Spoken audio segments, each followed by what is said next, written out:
High বন্ধুরা, তোমরা কেমন আছো? আশা করি সকলে ভালো আছো। আর আমি একটু ভালো নেই, জানো কেন বলো তো? আমার এই পাশে বুকে আজকে 4-5 দিন ধরে খুব ব্যথা করছে। কালকে হসপিটালে গেছিলাম, তোমাদের সাথে শেয়ার করতে পারিনি, খুবই শরীরটা খারাপ। কাজে রেগুলারই আসতে হয়, কিছু করার নেই। কাজে না আসলে তো লোকের বাড়ি আর শুনবে না। এই মাসির বাড়ি আজকে এসেছি। প্রতিদিনই কাজে আসি, নাহলে তো ওরা পয়সা মাস গেলে ঠিক করে দিতে চায় না, কেটে নেয়। তারপরেও কী বলতো, আমার কাজে না আসলে পরে আমার মেয়েদের পড়াশোনা আটকে যাবে, মাসের মায়না ঠিক করে দিতে পারবো না। এর জন্য বুকে ব্যথা নিয়েও, শরীর খারাপ হলেও মানে আসতে হয় আমার কাজে।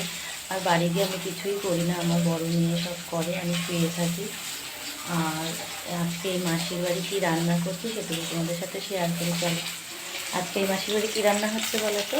এই যে কাতলা মাছ করবো, আলু কেটে রেখেছি, মশলা করে রেখেছি।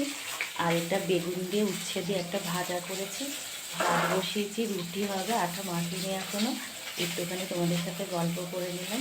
তোমরাও সবাই ভালো থেকো, আমার পাশে একটু থেকো, সাপোর্ট করো। চলো, টাটা।